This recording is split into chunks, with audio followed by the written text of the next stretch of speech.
bersyukur banget di Prudensial Syariah itu kan lini produknya sangat luas. Betul. Ya. Terus saya ngobrol lama gitu untuk mengetahui sebenarnya dia ini butuhnya apa. Saya tahu dulu anaknya, saya tahu kondisi keluarganya seperti apa, suaminya kerjanya gimana.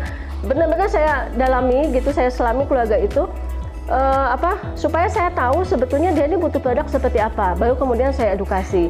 Tugas saya mempertemukan antara kebutuhan klien dengan produk. Kebutuhan itu dapat diakomodir dengan baik. Betul. Karena kita memiliki range produk yang cukup lengkap juga ya Bu. Betul. Dari proteksi jiwa, kemudian pendidikan anak, belum lagi penyakit kritis. Betul. Jadi kalau Ibu tanya yang paling banyak apa, bisa dibilang seimbang. Jadi buat saya yang paling penting bukan dia asal punya. Karena kalau jual asuransi, jual polis itu bukan kayak beli kacang, beli makan gitu ya. Asal beli, oh ya udah punya gitu, enggak. Saya mesti memastikan yang dia beli itu tepat. Akhirnya dari situ mulai saya edukasi. Jadi memang misi saya itu selalu edukasi pelayanan itu aja. Supaya memastikan bahwa klien-klien saya itu punya polisnya tuh yang tepat sesuai dengan yang dia butuhkan.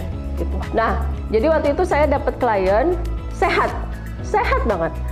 Terus dia cuma ngomong gini, Pak ada sakit-sakit, palingan pusing-pusing saya minum aja obat yang udah sejuta umat itu, gitu ya. Terus oke. Terus kayak gitu, nah tahun lalu tanggal 30 Desember saya ingat banget, saya waktu itu masih ada bantu ada bantu tim saya, dia ada closing agak banyak, kemudian saya masih bantu jam 2 malam, itu saya dihubungi sama istrinya.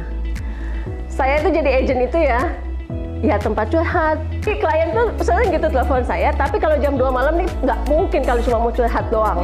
Terus saya tanya, Mbak kenapa? Mbak maaf ya, nggak apa-apa, aku masih bangun kok. Mbak ini suamiku ke UGD, dia bilang. Kenapa? Dadanya sakit, bablas singkat cerita, pasang ngeling. Dipasang ngeling waktu itu. Padahal sehat. Kemudian singkat cerita 2 minggu kemudian pasien yang sama balik lagi ke rumah sakit. Ternyata dia batuk-batuk gitu, diperiksa kenapa ya. Ternyata saya nggak ngerti secara medis kenapa, tapi ada gangguan di paru-parunya. Sehingga harus dilakukan tindakan operasi. Nah, masalahnya adalah dia ini habis operasi jantung pasang ring, bisa sembuh 48 hari di rumah sakitnya. Itu habisnya 500 juta lebih. Jadi total dia baru 15 bulan, baru 2 kali bayar training, dia habisnya tuh hampir 750 juta. Jadi itu saya tuh gini, kebahagiaan saya sebagai agent itu letaknya itu pada saat klien saya tuh dia udah nggak bisa ngomong, dia pas ketemu saya cuma bilang, Prudensial, saya bangga banget